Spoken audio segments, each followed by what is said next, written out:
నమస్కారం. దూరదర్శన్ వార్తా ప్రసారానికి స్వాగతం. నేను పవన్ కుమార్. వార్తల్లో ముందుగా ముఖ్యాంశాలు. హైదరాబాద్లో పబ్లిక్ సర్వీస్ కమిషన్ల చైర్పర్సన్ల జాతీయ సదస్సు ప్రారంభించిన రాష్ట్రపతి. ఉద్యోగ నియామకాల్లో అభ్యర్థుల నిజాయితీకి పబ్లిక్ సర్వీస్ కమిషన్లు ప్రాధాన్యతనివ్వాలన్న ద్రౌపది ముర్ము. ఎలక్ట్రిక్ వాహనాల వినియోగాన్ని రాష్ట్ర ప్రభుత్వం ప్రోత్సహిస్తోందన్న పొన్నం ప్రభాకర్. ఈవీ వాహనాలపై 806 కోట్ల రాయితీలు కల్పించినట్లు మంత్రి వెల్లడి. తెలంగాణ డీజీపీ ముందు లొంగిపోయిన 41 మంది మావోయిస్టులు. పునరావాసం ప్యాకేజీ కింద 1,46,00,000 నగదు అందజేత. పార్లమెంట్ ఉభయ సభలు నిరవధిక వాయిదా. విబిజీ రామ్జీ పథకం, అణుశక్తి సహా పలు కీలక బిల్లులకు ఆమోదం. ఆసియా కప్ అండర్-19 ఫైనల్లో భారత్, సెమీఫైనల్లో శ్రీలంకపై ఘన విజయం. అర్ధ సెంచరీలతో రాణించిన అరోన్, విహాన్. రాష్ట్రంలో కొనసాగుతున్న శీతల గాలుల ప్రభావం. రాబోయే 2 రోజులు కనిష్ట ఉష్ణోగ్రతలు నమోదయ్యే అవకాశం. వార్తలోని వివరాలు. పబ్లిక్ సర్వీస్ కమిషన్ చైర్పర్సన్ల 26వ జాతీయ సదస్సును రాష్ట్రపతి ద్రౌపది ముర్ము హైదరాబాద్లో ప్రారంభించారు. రామోజీ ఫిల్మ్ సిటీలో జరిగిన ఈ కార్యక్రమంలో గవర్నర్ జిష్ణుదేవ్ వర్మ, మంత్రి Seethakka, UPPSC chairman Ajay Kumar, Telangana public service commission chairman Burra Venkatesham, 24 రాష్ట్రాల పబ్లిక్ సర్వీస్ కమిషన్ల చైర్పర్సన్లు పాల్గొన్నారు. 2 రోజుల ఈ సదస్సులో దేశంలో పబ్లిక్ సర్వీస్ కమిషన్లు ఎదుర్కొంటున్న సవాళ్లపై చర్చిస్తున్నారు. ఉద్యోగాల నియామకంలో వివిధ రాష్ట్రాలు అవలంబిస్తున్న విధానాలు, పరస్పర సహకారంపై కూడా చర్చించనున్నారు. ఉద్యోగ నియామకాల విషయంలో పబ్లిక్ సర్వీస్ కమిషన్లు ఎంపిక చేసే అభ్యర్థుల నిజాయితీ, సమగ్రతకు ప్రాధాన్యం ఇవ్వాలన్నారు. సివిల్ సర్వెంట్లుగా ఎంపికయ్యేవారు బలహీన వర్గాల కోసం పనిచేసే దృక్పథం కలిగి ఉండాలని, ముఖ్యంగా మహిళల ఆకాంక్షల పట్ల సున్నితంగా వ్యవహరించాలని రాష్ట్రపతి ముర్ము పేర్కొన్నారు. The public service commissions need to anticipate the emerging challenges on the frontier of technology, strengthening transparency and credibility, as well as developing globally comparable teams of civil servants. I understand that this conference will give the chairperson of various public service commissions an opportunity to foster cooperation and share best practices. I have been told that the conference will deliberate on issues related to technology, legal aspects, and making the entire process of recruitment and more effective. I hope the deliberations in the conference will result in very useful, future-oriented solutions to important issues before the commissions.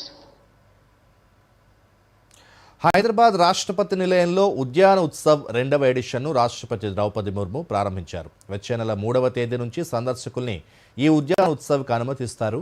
ఈ ఏడాది జనవరిలో నిర్వహించిన మొదటి edition ఉద్యాన ఉత్సవ్కు కొనసాగింపుగా ఈ ఉత్సవాన్ని నిర్వహిస్తున్నారు. దీని ద్వారా వ్యవసాయం, ఉద్యానవనం, పర్యావరణ పరంగా బాధ్యతాయుతమైన జీవన శైలి గురించి ప్రజలకు అవగాహన కల్పించడం లక్ష్యంగా నిర్దేశించారు. 2వ ఎడిషన్ జనవరి 3 నుంచి జనవరి 11 వరకు కొనసాగుతుంది. ఉదయం 10 గంటల నుంచి రాత్రి 8 గంటల వరకు సందర్శకులకు ఉచిత ప్రవేశం కల్పిస్తున్నారు.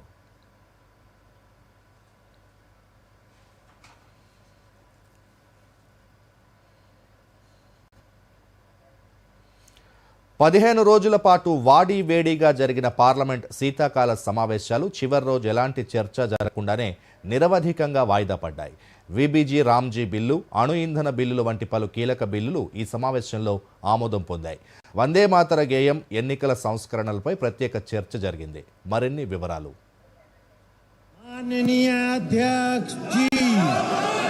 పార్లమెంట్ ఉభయ సభలు నిరవధికంగా వాయిదా పడ్డాయి.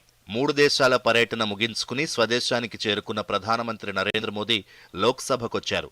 సభ ఉత్పాదకత 111% ఉందని స్పీకర్ వెల్లడించారు. సభ మొత్తం 15 సార్లు సమావేశమైందని, సభ సజావుగా సాగడానికి సహకరించిన సభ్యులందరికీ ధన్యవాదాలు తెలిపారు. ఈ सत्र में हमने 15 बैठकें की। आप सभी के सहयोग से इस सत्र में सभा की उत्पादकता 111% रही। सभी माननीय सदस्यों ने देर रात्रि तक बैठकर सदन चलाने में सहयोग किया, इसके लिए मैं आपका धन्यवाद देता हूं। లోక్సభలో చివరి రోజున ఎలాంటి చర్చ జరగకుండానే నిరవధికంగా వాయిదా పడింది. వందే మాతర గీతంతో సమావేశాలు ముగిశాయి. माननीय सदस्य, अब हम वंदे मातरम की धुन पर अपने स्थान पर खड़े हो जाएं।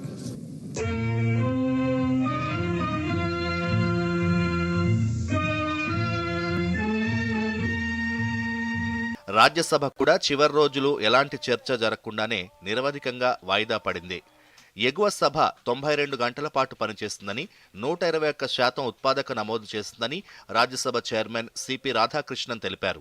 ఈ సమావేశాల్లో 59 ప్రైవేట్ సభ్యుల బిల్లులు ప్రవేశపెట్టినట్లు చెప్పారు. వందే మాతరం 150వ వార్షికోత్సవం సందర్భంగా సభ ప్రత్యేక చర్చ నిర్వహించిందని, ఇందులో 82 మంది సభ్యులు పాల్గొన్నారని తెలిపారు. ఎన్నికల సంస్కరణలపై కూడా సభ చర్చించిందని, దేశ ప్రజాస్వామ్య ప్రక్రియను బలోపేతం చేయడంపై 57 మంది సభ్యులు తమ విలువైన అభిప్రాయాల్ని పంచుకున్నారని వెల్లడించారు. We have come to the conclusion of the 269th session of Rajya Sabha. I once again thank all of you for electing me as the Vice President of India and Chairman of Rajya Sabha. The session which ended today was very productive one. I hope that in the coming sessions also we will have more fruitful debates. I earnestly hope that the honourable members would introspect and not repeat such unruly behavior in the future. December 1న parliament శీతాకాల సమావేశాలు మొదలయ్యాయి. మొత్తం 15 రోజుల పాటు parliament శీతాకాల సమావేశాలు వాడివేడిగా సాగాయి. గ్రామీణ ఉపాధి హామీ, అణు ఇంధన బిల్లు, బీమా సవరణ బిల్లు, సెంట్రల్ ఎక్సైజ్ సవరణ బిల్లు, నేషనల్ సెక్యూరిటీ సెస్ వంటి పలు కీలక బిల్లులు ఆమోదం పొందాయి.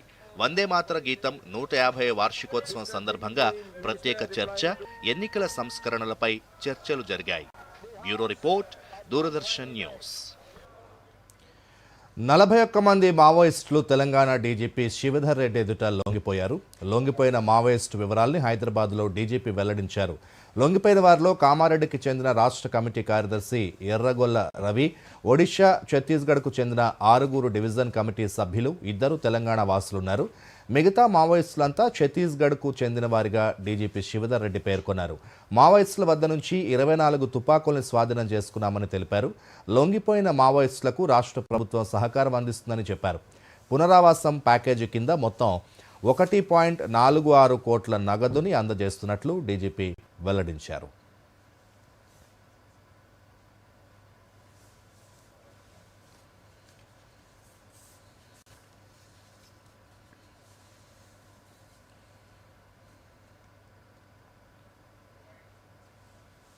₹46,30,30,000 రివార్డ్ ఉంది వాళ్ళ పైన.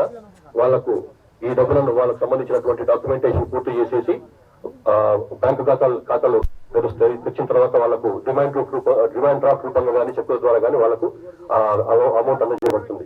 తక్షణ సహాయంగా ఇప్పటికీ సరెండర్ అయింది కాబట్టి వాళ్ళకు తక్షణం కొన్ని అవసరాలు ఉంటాయి కాబట్టి తక్షణ సహాయం కింద ఒక్కొక్కరికి ₹25,000 కూడా ఇప్పుడు అందజేయబడుతుంది. ఎలిజిబిలిటీ ఉన్న వాళ్లకు తెలంగాణ ప్రభుత్వం ఇచ్చినటువంటి పునరావాసానికి వాళ్ళు అర్హులు. ముఖ్యంగా తెలంగాణ రాష్ట్రం చెందిన వాళ్ళు, చిత్తూరు రాష్ట్రం చెందిన వాళ్ళకు వాళ్ళ స్టేట్ పంపిస్తాం. వాళ్ళ మొత్తం డీటెయిల్స్ ఇచ్చి వాళ్ళకి పంపిస్తాము. అక్కడ వాళ్ళకు ఏ రకమైనటువంటి పునరావాస కార్యక్రమాలు ఉంటాయో దాని ప్రకారం వాళ్ళకు పునరావాసం ఇవ్వడం జరుగుతుంది. వరంగల్ చారిత్రక 1000 స్తంభాల గుడి పునరుద్ధరణ పనుల్లో కీలక మైలురాయిని అధిగమించినట్లు కేంద్ర మంత్రి కిషన్ రెడ్డి వెల్లడించారు. కాకతీయుల అద్భుత శిల్పకళా వైభవానికి వరంగల్ 1000 స్తంభాల గుడి ప్రతీకగా నిలుస్తుందన్నారు. ఆలయంలోని నాట్య మండపం పునరుద్ధరణ పనులు పూర్తవడం పట్ల ఎక్స్ వేదికగా సంతోషం వ్యక్తం చేశారు. ఆయన తాను కేంద్ర సాంస్కృతిక శాఖ మంత్రిగా ఉన్నప్పుడు ఆలయ పునరుద్ధరణ కోసం నిధులు కేటాయించినట్లు గుర్తు చేశారు. గత వరంగల్ పర్యటనలో 1000 స్తంభాల గుడిని సందర్శించినప్పుడు పనుల పురోగతిపై సమీక్షించినట్లు తెలిపారు. పనుల జాప్యంపై ఆరా తీసి వెంటనే పూర్తి చేయాలని సంబంధిత అధికారులను ఆదేశించిన విషయాన్ని గుర్తు చేశారు.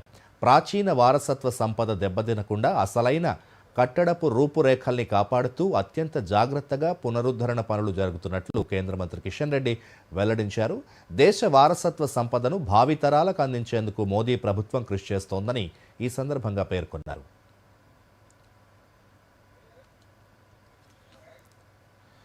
ఢిల్లీ లాంటి పరిస్థితి హైదరాబాద్కు రావద్దనే లక్ష్యంతోనే ఎలక్ట్రిక్ వాహనాల వినియోగాన్ని రాష్ట్ర ప్రభుత్వం ప్రోత్సహిస్తోందని రవాణా శాఖ మంత్రి పొన్నం ప్రభాకర్ అన్నారు.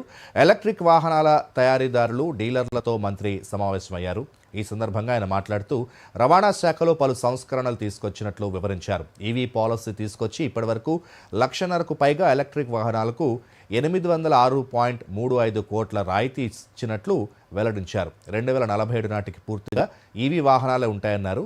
హైదరాబాద్లో ఎలక్ట్రిక్ వాహనాల వినియోగానికి సరిపడా ఛార్జింగ్ స్టేషన్లు, ఇతర మౌలిక సదుపాయాలు కల్పించడానికి ప్రయత్నం చేస్తున్నట్లు తెలిపారు. ప్రజలు ఈవీ వాహనాలు ఉపయోగించేలా కంపెనీలు విస్తృతంగా ప్రచారం కల్పించాలని మంత్రి పొన్నం ప్రభాకర్ సూచించారు. పబ్లిక్ అంటే ఈవీ పాలసీల పట్ల కొంత ఇంకా వారికి అవగాహన పెంచడం కానీ, వాడకం ద్వారా ఎటువంటి ప్రయోజనాలు ఉంటాయనేటువంటిది మేము ఈ కంపెనీల ద్వారా కొంత ప్రమోషన్ పెంచేటువంటి కార్యక్రమం ఒకటి జరగాలని కోరుకుంటా ఉన్నాం. అదేవిధంగా రెండవది, నేరుగా ప్రభుత్వం తరఫున మిమ్మల్ని అందరినీ పబ్లిక్ అందరికీ సంబంధించిన విషయం లోపల ఏదైనా రాయితీ అడుగుతూ ఇబ్బంది అవుతుంది. కానీ అట్లీస్ట్ తెలంగాణ ప్రభుత్వ అభివృద్ధిలో భాగస్వాములు అవుతున్నటువంటి ప్రభుత్వ ఉద్యోగులకు సంబంధించి వాళ్ళు లోన్ల ద్వారా వెహికల్ తీసుకునే సందర్భంలో నేను ఇంత పర్సెంట్ అంత పర్సెంట్ అయినా నా ఎక్స్పెక్టేషన్ 20% తక్కువ కాకుండా వాళ్ళకి ఏమైనా మీరు ఎగ్జంప్షన్ ఇవ్వగలిగితే మీకు సంబంధించిన కంపెనీస్ ద్వారా అప్రోచ్ తీసుకొని తెలంగాణ ప్రభుత్వ ఉద్యోగులకు సంబంధించి ఈ యొక్క కార్యక్రమాన్ని ప్రోత్సహించడానికి, ప్రమోట్ చేయడానికి వాళ్ళ భాగస్వామ్యం కూడా బాగుంటుంది. కాబట్టి అదొక కార్యాచరణ తీసుకుంటే బాగుంటుంది అనేటువంటి నా విజ్ఞప్తి చేస్తా ఉన్నా.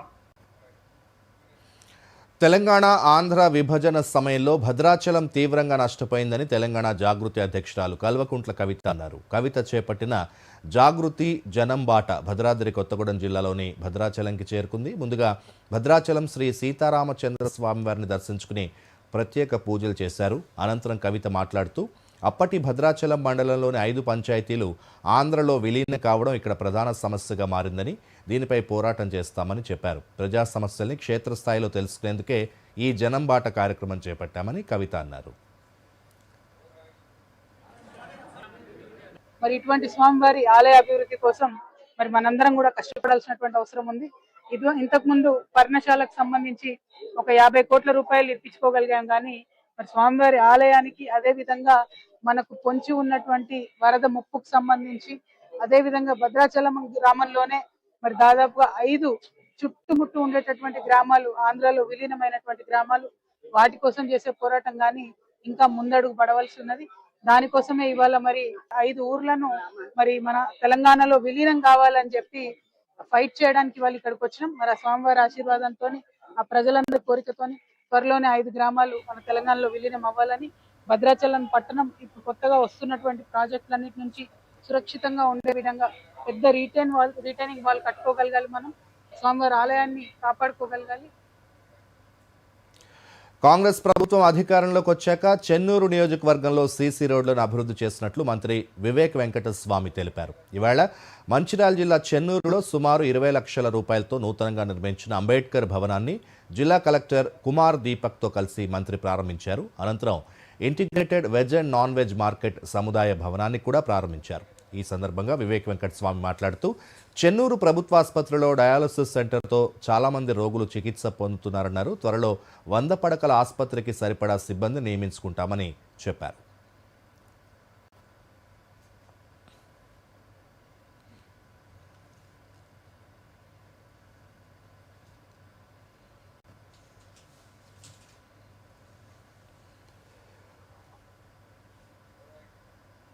చెన్నూరు టౌన్లో చాలా రోజుల నుంచి అంబేద్కర్ భవన్ కావాలన్నారు. ఈరోజు 20 లక్షలు వారికి స్థలం ఉండే, ఆ స్థలంలో 20 లక్షల అంబేద్కర్ భవన్ కట్టించడం జరిగింది.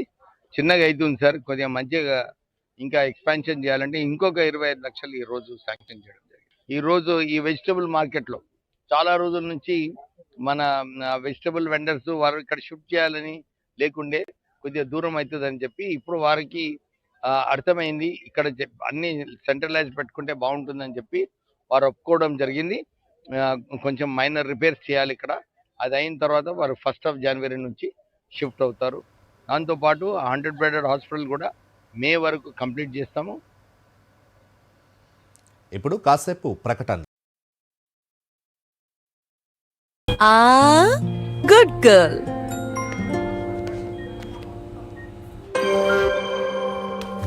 సాలరీ పడిందా? మరిప్పుడు కొత్త కమ్మలా? కాదు, ముందుగా పొదుపు, ముందుగా కమ్మలు. ఇదిగోండి, ప్రతి నెల కొంత పొదుపు చేయండి, కొంత పెట్టుబడి పెట్టండి, ఇంకొంత ఎమర్జెన్సీ కోసం దాచుకోండి. దీనివల్ల టెన్షన్ ఫ్రీగా ఉంటారు. మరి ఆ కమ్మలు వెళ్తావా లేదా ఇంజెక్షన్ ఇవ్వనా? ఆర్బీఐ అంటోంది, పొదుపు చేసే వనిత సాధిస్తుంది ఘనత. మీ ప్రాపర్టీ అన్వేషణకు ఫుల్ స్టాప్ పెట్టండి. మీ కలలు నిజం చేసే ఫ్లాట్స్, విల్లాస్, ప్లాట్స్ ఇంకా ఎన్నో ప్రాపర్టీస్ కోసం SBI home loans mega property షోను డిసెంబర్ 19, 20, 21న హైటెక్స్ హైదరాబాద్ లో సందర్శించండి. ప్రవేశం ఉచితం. SBI, the banker to every Indian. వార్తలకు తిరిగి స్వాగతం. రాష్ట్రంలో సంక్షేమ పథకాలు అర్హులైన ప్రతి ఒక్కరికి అందే విధంగా కాంగ్రెస్ ప్రభుత్వం కృషి చేస్తోందని మంత్రి కొండా సురేఖ తెలిపారు. ఈరోజు వరంగల్ తూర్పు నియోజకవర్గంలో పర్యటించిన కొండా సురేఖ దేశాయిపేటలోని చిన్నవడ్డేపల్లి చెరువులో ఉచిత చేప పిల్లల్ని వదిలారు. ఈ సందర్భంగా ఆమె మాట్లాడుతూ మత్స్యకారుల అభివృద్ధి సంక్షేమం ధ్యేయంగా రేవంత్ సర్కార్ పనిచేస్తోందన్నారు. చేపల ఉత్పత్తిని గణనీయంగా పెంచాలనే ఉద్దేశంతో జలాశయాలు, చెరువులు, కుంటల్లో 100% రాయితీపై చేప పిల్లల్ని పంపిణీ చేస్తున్నట్లు తెలిపారు. ఈ చేప పిల్లల పంపిణీ అనేది తప్పకుండా ముదిరాజులకు అవసరము. వాళ్ళు డబ్బులు పెట్టి కొని వేసుకోలేనటువంటి పరిస్థితుల్లో ఉచితంగా 100% మనం వాళ్ళకి పంపిణీ చేసినట్టయితే అవి వచ్చిన తర్వాత ఆ పంటను వాళ్ళు అమ్ముకొని వాళ్ళ సొసైటీలో వాళ్ళందరూ కూడా పంచుకోవడం జరుగుతుంది. దానివల్ల వాళ్ళకి ₹1 కూడా భారం పడదు అనే విషయాన్ని ఈ సందర్భంగా నేను విజ్ఞప్తి చేస్తా ఉన్నాను. మరి ఇది నిజంగా ఒక మంచి కార్యక్రమం కాబట్టి మళ్ళీ ఈ ప్రభుత్వంలో కూడా ఈ కార్యక్రమం కొనసాగుతా ఉందని కూడా తెలియజేసుకుంటా ఉన్నాను. సింగరేణిలో మరో మెగా ఓపెన్ కాస్ట్ నిర్మాణానికి యాజమాన్యం చర్యలు చేపట్టింది. పెద్దపల్లి జిల్లా రామగుండంలో 2194.05 కోట్ల రూపాయల వ్యయంతో ఈ ప్రాజెక్టును చేపట్టనున్నారు. దీనికి సంబంధించిన ప్రజాభిప్రాయ సేకరణను జిల్లా కలెక్టర్ కోయ శ్రీహర్ష ఆధ్వర్యంలో సెంటనరీ కాలనీలోని JNTU ఇంజనీరింగ్ కళాశాల మైదానంలో చేపట్టారు. సింగరేణి ప్రభావిత ప్రాంత గ్రామ ప్రజాప్రతినిధులు, ప్రజలు, పర్యావరణవేత్తలు, NGO సభ్యులు తమ అభిప్రాయాల్ని వెల్లడించారు. ఈ సందర్భంగా కలెక్టర్ కోయ శ్రీహర్ష మాట్లాడుతూ రాష్ట్రంలో విద్యుత్ కర్మాగారాలకు బొగ్గు అవసరం దృష్ట్యా సింగరేణి సంస్థ ఓపెన్ కాస్ట్ గాని ఏర్పాటు చేస్తుందని తెలిపారు. పూర్తి పారదర్శకంగా ప్రజాభిప్రాయ సేకరణ చేపట్టినట్లు పేర్కొన్నారు. సింగరేణి వాళ్ళు చేసే ప్రజెంటేషన్ మీకు ఒకసారి ప్రజెంటేషన్ చేస్తారు. అసలు వాళ్ళు ఏం చేయాలనుకుంటున్నారు అనేది డీటెయిల్ గా వాళ్ళు ఒక PPT లాగా GM గారు ఎక్స్ప్లెయిన్ చేస్తారు. బట్ సింపుల్ వర్డ్స్ లో ఏంటంటే అండర్ గ్రౌండ్ కానీ, కోచింగ్ ప్రాజెక్ట్ 1 కానీ, ప్రాజెక్ట్ 2 కానీ మొత్తం ఒక సింగిల్ యూనిట్ మొత్తాన్ని ఒక సింగిల్ ఓపెన్ కాస్ట్ లాగా చేయడానికి ప్లాన్ చేస్తున్నారు అనమాట. సో పర్పస్ ఏంటంటే ఇప్పుడు మనకున్న కోల్ రిజర్వ్స్ ని ఇంకొన్ని సంవత్సరాలు అంటే ఇంకొక 40 years ఎక్స్టెండ్ చేయడానికి ప్రాజెక్ట్ 40-45 years ఎక్స్టెండ్ చేయడానికి ఈ ప్రాజెక్ట్ దృష్టిలో పెట్టుకుని ఈ ప్రాజెక్ట్ ప్లాన్ చేయడం జరిగింది. అండ్ మన రిక్వైర్మెంట్ మనకి NTPC కానీ, NTPC కొత్త ప్లాంట్ వస్తుంది, తెలంగాణ పవర్ ప్లాంట్ వస్తుంది కాబట్టి దానికి కూడా కోల్ సప్లై అనే దానికోసం ఈ ఎంటైర్ ఈ ప్రాజెక్ట్ అనేది ప్లాన్ చేయడం జరుగుతుంది. ఇప్పుడు కాసేపు ప్రకటనలు.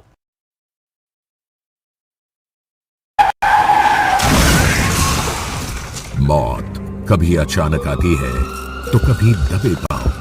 दुर्घटना प्रभावित गर्भवती महिला, थैलेसीमिया रोगी के लिए रक्त का अभाव जानलेवा हो सकता है। जिंदगी और मौत की इस लड़ाई में आप बन सकते हैं सुपर हीरो। रक्तदान करने से कम नहीं होता, गर्व होता है, जान बचाने का गर्व।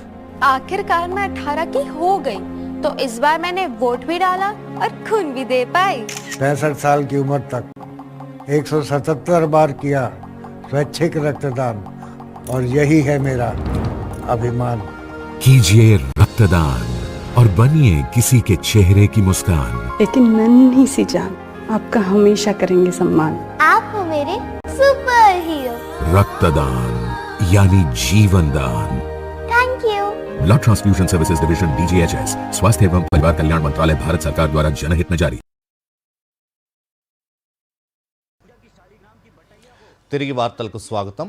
నిత్యం టన్నుల కొద్దీ పేరుకుపోయే చెత్తను తిరిగి ఉపయోగంలోకి తీసుకొచ్చి ఆదాయాన్ని పొందవచ్చని సంగారెడ్డి మున్సిపల్ అధికారులు నిరూపిస్తున్నారు.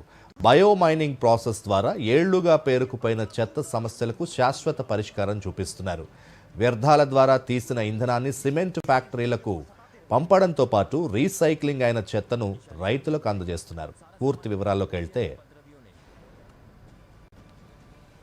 శుద్ధి ఉండాలే గాని ఆ చెత్తనే బంగారంగా మార్చవచ్చు. వాడి బయటపడేసే చెత్త వ్యర్థాలను సంగారెడ్డి మున్సిపల్ అధికారులు ఉపయోగంలోకి తీసుకొచ్చారు. గత 4 ఏళ్లుగా సంగారెడ్డి జిల్లా కేంద్రంలో సేకరించిన చెత్తను ఫసల్వాది గ్రామ శివారులోని డంపింగ్ యార్డ్లో వేశారు. అక్కడ డంపింగ్ యార్డ్ ఉండకూడదని చుట్టుపక్కల గ్రామాల ప్రజలు పెద్ద ఎత్తున నిరసన కూడా చేశారు. అయితే అక్కడ వేసిన చెత్తను తిరిగి వినియోగంలోకి తీసుకొచ్చేలా జిల్లా కలెక్టర్ ప్రావీణ్య చొరవ తీసుకున్నారు. బయోమైనింగ్ ప్రాసెసింగ్ విధానాన్ని ప్రారంభించాలని మున్సిపల్ అధికారులను ఆదేశించారు. బయోమైనింగ్ ప్రాసెసింగ్లో భాగంగా యంత్రాల సహకారంతో రోజుకి 300 మెట్రిక్ టన్నుల చెత్తను ప్రాసెస్ చేస్తున్నారు. ప్రస్తుతం డంపింగ్ యార్డ్లో 80,000 మెట్రిక్ టన్నుల చెత్త నిల్వ ఉందని సంగారెడ్డి మున్సిపల్ కమిషనర్ శ్రీనివాసరెడ్డి తెలిపారు. ప్రతిరోజు ఉదయం 7 గంటల నుంచి రాత్రి 10 గంటల వరకు 20 మంది కార్మికులతో ఈ ప్రాసెసింగ్ ప్రక్రియ నిరంతరం కొనసాగేలా చర్యలు తీసుకుంటున్నామని వెల్లడించారు. సంగారెడ్డి పట్టణంలో దాదాపు 50 మెట్రిక్ టన్స్ గార్బేజ్ అనేది ఎవ్రీడే మనకు వస్తుంది. దీనిలో ఒక 20 టన్నుల దాకా తడి చెత్త, మిగతాది పొడి మరియు మిక్స్డ్ వేస్టేజ్ లాగా వస్తుంది. సో అట్లా అక్యుములేట్ అయిన వేస్టేజ్ మొత్తాన్ని ఇప్పుడు ప్రాసెస్ చేస్తూ బయోమైనింగ్ ప్రక్రియ చేపట్టడం జరుగుతుంది. అండ్ ప్రతిరోజు దాదాపు 300 మెట్రిక్ టన్స్ చెత్తను మనం ప్రాసెస్ చేస్తూ ఉన్నాము. డైలీ 16 గంటల చొప్పున 2 షిఫ్ట్లలో వర్క్ నడుస్తూ ఉంది. దానికి కావాల్సిన అన్ని ఏర్పాట్లు మా డిఈ గారి సమక్షంలో అక్కడ ఏర్పాటు చేయడం జరిగింది. ఓవరాల్గా చూస్తే దాదాపు ఒక 2-3 నెలల్లో ఈ ప్రాసెస్ మొత్తం పూర్తి చేసుకుని అక్కడ డంప్ సైట్ మొత్తం క్లియర్ చేసి అన్ని రకాలుగా ఇబ్బందులు అనేది తొలగించడం జరుగుతుంది. చెత్తను యంత్రాల ద్వారా ప్రాసెసింగ్ చేస్తే ఒకేసారి 3 రకాల బై ప్రోడక్ట్ బయటకు వస్తుందని సంగారెడ్డి మున్సిపాలిటీ ఎన్విరాన్మెంట్ ఇంజనీర్ వీరేశన్ తెలిపారు. బయోసాయిల్ని రైతులకు ఎరువుగా, ఇసట్ను కంకర రాళ్లుగా, వ్యర్థాల నుంచి తీసిన ఇంధనాన్ని సిమెంట్ ఫ్యాక్టరీలో ఎనర్జీ జనరేషన్ కోసం విక్రయిస్తారని తెలియజేశారు. మనకి గత 3 రోజులుగా సంగారెడ్డి పట్టణం యొక్క చెత్తని శుద్ధి చేస్తున్నాం. ఇక్కడ బయోమైనింగ్ స్టార్ట్ అవ్వడం జరిగింది. రోజుకి 300 టన్నుల చెత్తని బయోమైనింగ్ చేస్తున్నాం. ఈ యొక్క ప్రాసెస్ కోసము గత 6 నెలలుగా మా జిల్లా కలెక్టర్ గారు, అడిషనల్ కలెక్టర్ గారు, మున్సిపల్ కమిషనర్ గారు, మున్సిపల్ డిఈ గారు చాలా కష్టపడి ఈ ప్రాజెక్ట్ని స్టార్ట్ కావడం జరిగింది. ఈ డంపింగ్ యార్డ్ వల్ల ఫసల్వాది గ్రామ ప్రజలకి చాలా ఇబ్బందిగా ఉండడం జరిగింది. దీనికోసము మేము ప్రత్యేక చొరవ తీసుకొని మన బయోమైనింగ్ ప్రక్రియ ప్రారంభించడం జరిగింది. చెత్త సమస్యకు పరిష్కారం చూపడంలో ప్రత్యేక చొరవ చూపిన సంగారెడ్డి జిల్లా కలెక్టర్ ప్రావీణ్యకు సంగారెడ్డి ప్రజలు ధన్యవాదాలు తెలియజేస్తున్నారు. రైతులు కూడా ఈ చెత్త ద్వారా తయారైన ఎరువుల్ని తీసుకెళ్లేందుకు ముందుకొస్తున్నారని హర్షం వ్యక్తం చేస్తున్నారు. Bureau report, Doordarshan news. భారత్లో పర్యటిస్తున్న నెదర్లాండ్స్ విదేశాంగ మంత్రి డేవిడ్ వాన్వీల్ న్యూఢిల్లీలో కేంద్ర మంత్రి డాక్టర్ ఎస్ జైశంకర్తో భేటీ అయ్యారు. 2 దేశాల మధ్య వాణిజ్యం, రక్షణ, షిప్పింగ్, వ్యవసాయం, ఆరోగ్యం, సంస్కృతితో సహా ద్వైపాక్షిక సహకారం గురించి సుదీర్ఘంగా చర్చించారు. ప్రపంచ సమస్యలపై ఇరువురు మంత్రులు అభిప్రాయాల్ని పంచుకున్నారు. సెమీకండక్టర్లు, టాలెంట్ మొబిలిటీ, పునరుత్పాదక ఇంధన వనరులతో కొత్త అవకాశాలపై కూడా చర్చించినట్లు కేంద్ర మంత్రి జైశంకర్ తెలిపారు. భారత్, యూరోపియన్ యూనియన్ మధ్య పటిష్ట బంధానికి నెదర్లాండ్స్ మద్దతు విలువైనదిగా డాక్టర్ జైశంకర్ అభిప్రాయపడ్డారు. We are, of course, value our relations with the Netherlands enormously, bilaterally as well as a key player of the European Union. Today, as we meet, we will recognize that a number of important agreements have been reached in the last few months. We have a strategic partnership in water and very strong cooperation in agriculture, health, science, technology, and shipping. But with the new areas of cooperation, important areas of cooperation like semiconductors or digital or cyberspace or life sciences, we would like to work more closely with you. I would, of course, also like to get your perspectives on global and regional issues. So I look forward to your discussions. I would invite you to say a few words before we get into our talks. Thank you. ప్రధానమంత్రి నరేంద్ర మోదీ రేపు పశ్చిమ బెంగాల్, అసోం రాష్ట్రాల్లో పర్యటించనున్నారు. రేపు మొదట పశ్చిమ బెంగాల్లో 3,200 కోట్ల విలువైన 2 జాతీయ రహదారి ప్రాజెక్టులకు ప్రధానమంత్రి ప్రారంభోత్సవం, శంకుస్థాపన చేయనున్నారు. పశ్చిమ బెంగాల్ పర్యటన ముగించుకుని అసోం చేరుకుంటారు మోదీ. రేపు, ఎల్లుండి అసోం పర్యటనలో 15,600 కోట్ల విలువైన ప్రాజెక్టులకు ప్రారంభోత్సవం, శంకుస్థాపన చేయనున్నారు. రేపు గోపీనాథ్ బార్డోలోయ్ అంతర్జాతీయ విమానాశ్రయం కొత్త టెర్మినల్ భవనాన్ని ప్రధానమంత్రి ప్రారంభిస్తారు. దిబ్రూగఢ్ జిల్లాలోని నామ్రూప్ ప్రాంతంలో Assam valley fertilizer and chemical company ఆధ్వర్యంలో నిర్మించనున్న అమోనియా, యూరియా ప్రాజెక్టుకు భూమి పూజ చేస్తారు. 10,600 కోట్ల అంచనా వ్యయంతో ప్రాజెక్టు నిర్మాణం చేపట్టనున్నారు. దీని ద్వారా అసోంతో పాటు పొరుగు రాష్ట్రాలకు సరిపడా ఎరువులను ఉత్పత్తి చేయనున్నారు.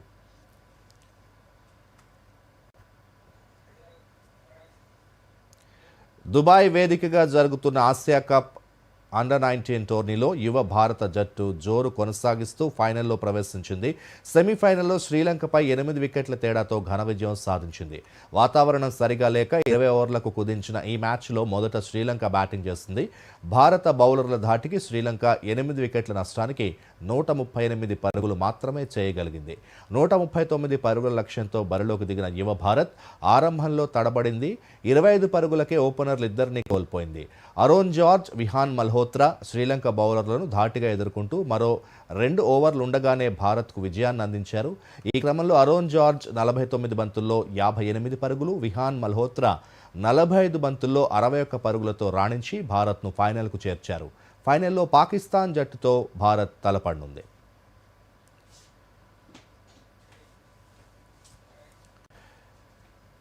ఇక స్టాక్ మార్కెట్ల విషయానికి వస్తే దేశీయ స్టాక్ మార్కెట్ సూచీలు లాభాల్లో ముగిశాయి. సెన్సెక్స్ 447 పాయింట్ల లాభంతో 84,929 వద్ద ముగిసింది. నిఫ్టీ 150 పాయింట్ల లాభంతో 25,966 వద్ద స్థిరపడింది. విదేశీ కొనుగోళ్లు దేశీయ స్టాక్ మార్కెట్లో లాభాలను అందించాయి. డాలర్తో రూపాయి మారకం విలువ 89 రూపాయలుగా ఉంది. Bharat electronics, power grid corporation, Tata Motors, passenger vehicles, Asian paints, Bajaj Finserv లాభాల్లో ఉన్నాయి.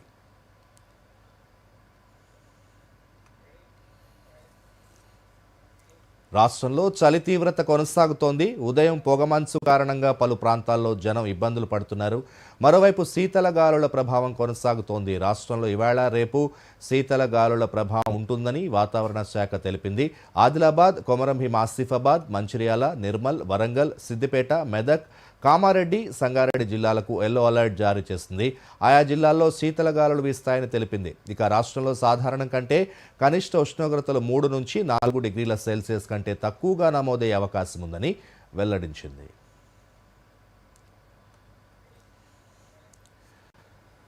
దూరదర్శన్ న్యూస్ విజయవాడలో కాంట్రాక్ట్ పద్ధతిన సీనియర్ కరెస్పాండెంట్ భర్తీకి ప్రసార భారతి నోటిఫికేషన్ విడుదల చేసింది. కనీసం 5 ఏళ్ల అనుభవంతో పాటు జర్నలిజం లేదా మాస్ కమ్యూనికేషన్లో డిగ్రీ లేదా పీజీ డిప్లొమా చేసి ఉండాలి.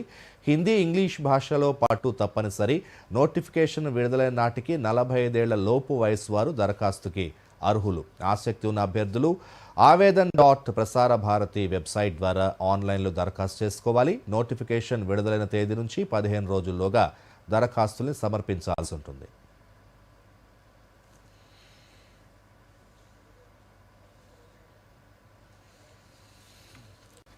మరోసారి ముఖ్యాంశాలతో వార్తలు ముగిద్దాం. మరి కాసేపట్లో ఉర్దూ వార్తలు ప్రసారమవుతాయి. నమస్కారం. హైదరాబాద్లో పబ్లిక్ సర్వీస్ కమిషన్ల చైర్పర్సన్ల జాతీయ సదస్సు ప్రారంభించిన రాష్ట్రపతి. ఉద్యోగ నియామకాల్లో అభ్యర్థుల నిజాయితీకి పబ్లిక్ సర్వీస్ కమిషన్లు ప్రాధాన్యతనివ్వాలన్న ద్రౌపది ముర్ము. ఎలక్ట్రిక్ వాహనాల వినియోగాన్ని రాష్ట్ర ప్రభుత్వం ప్రోత్సహిస్తోందన్న పొన్నం ప్రభాకర్. ఈవీ వాహనాలపై 806 కోట్ల రాయితీలు కల్పించినట్లు మంత్రి వెల్లడి. తెలంగాణ డీజీపీ ముందు లొంగిపోయిన 41 మంది మావోయిస్టులు. పునరావాసం ప్యాకేజీ కింద 1,46,00,000 నగదు అందజేత. పార్లమెంట్ ఉభయ సభలు నిరవధిక వాయిదా. విబిజీ రామ్జీ పథకం, అణుశక్తి సహా పలు కీలక బిల్లులకు ఆమోదం. ఆసియా కప్ అండర్-19 ఫైనల్లో భారత్, సెమీఫైనల్లో శ్రీలంకపై ఘన విజయం. అర్ధ సెంచరీలతో రాణించిన అరోన్ విహాన్. రాష్ట్రంలో కొనసాగుతున్న శీతల గాలుల ప్రభావం రాబోయే 2 రోజులు కనిష్ట ఉష్ణోగ్రతలు నమోదయ్యే అవకాశం. ఇప్పుడు వార్తలు ఎక్కడైనా ఎప్పుడైనా డిడి న్యూస్ ఇప్పుడు మీ చేతిలో. దూరదర్శన్ యాదగిరి వార్తలు డిజిటల్ ప్లాట్ఫామ్స్ లో చూడండి. యూట్యూబ్, ఫేస్బుక్, ఇన్స్టాగ్రామ్, ఎక్స్ మరియు వేవ్స్ లో ఫాలో అవ్వండి, లైక్ చేయండి, షేర్ చేయండి.